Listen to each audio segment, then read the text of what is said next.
Well, I'm drilling the holes here for the movable shelves, and so I made a little yardstick with the holes pre-drilled in it, and as you can see on the far one, they're already in, and so I want to make this one is not at the same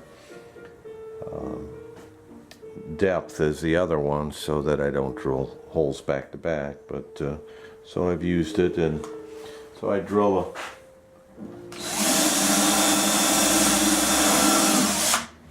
pilot holes all the way through it, and then set the depth for the shelf pins. So then once I have the shelf pins in, I'll be able to measure the distance, because I want the shelves to fit snugly up against the shelf pins. So I've got a few more holes to drill, so we'll get back to it later. Alright, so now I'm fitting the doors to the cabinet, so I'm hand planing off the bottom. I have my low angled plane here, so because I'm going end grain to end grain, and then I've got a backer board on the end here to keep it from tearing out on the edge.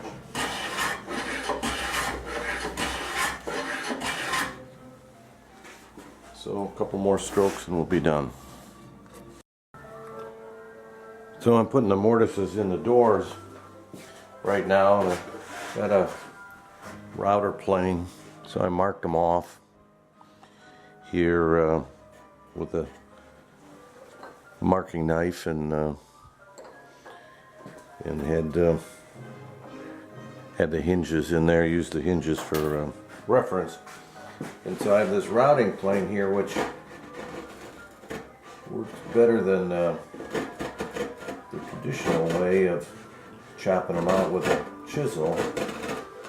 And you just kind of pair it off a little at a time. In the pairing motion, I'm going cross grain here, but and then you lower the blade down a little bit and keep going until you get to the right depth.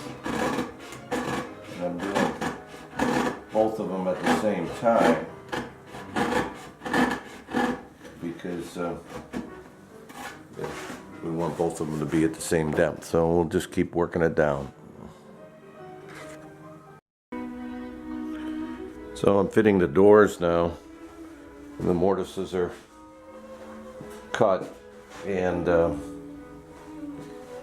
so I'd shave some off the door and fit it, dry fit it. I got one screw in there now, but you can see it's just a hair too large, so we're going to have to take it back off again and use a hand plane, take it down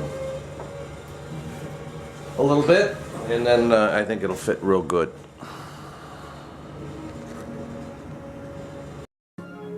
So I shaved some off of the door and reapplying the center screw on the hinges here. That's fairly tight. And that fits pretty good. We've got about a 32nd of an inch all the way around. And I got to put probably a magnetic stop on the bottom. So I think that one's done. Now I'll put the other holes in and then start to work on the other side. So I sprayed the dye today. I didn't do any filming while I was spraying. These are the shelves. The edges aren't done. I'll do that by hand, but I did spray the entire cabinet out here. It was a warm day, so I was able to open the door, and you can see my table here. The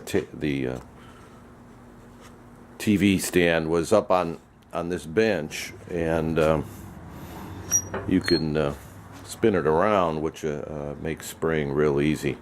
So first I had it upside down, and then lastly right side up, and then I put it on the ground so that I could get a good even spray on the top. So this was the water-based dye, and it came out pretty good. I think it's even, and it of course spraying water on it again raises the grain just a hair, and so we'll rub it out with steel wool, and then it'll be ready for final finishing. So I've got a little touch-up to do, as I mentioned, on the side of those shelves, but the table, or the carcass itself, is pretty much done. So I've got the steel wooled off the stain that I applied this morning, and so it's smooth again. Dusted it, and now I'm applying the first coat of Waterlux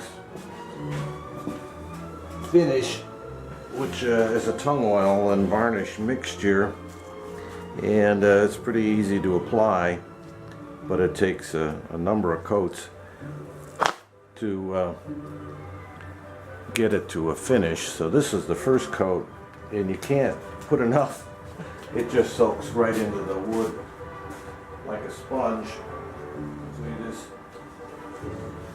dip it in and apply it with a rag, and just about as fast as you can apply it, it is absorbed into the wood. Then you have to wait at least 8 hours. They say 24. I'll let it go overnight before I put the next coat, and then the next coat. And about the time you get to 4 coats, then you start to see the build up for the final finish. So you'll see me apply quite a number of coats.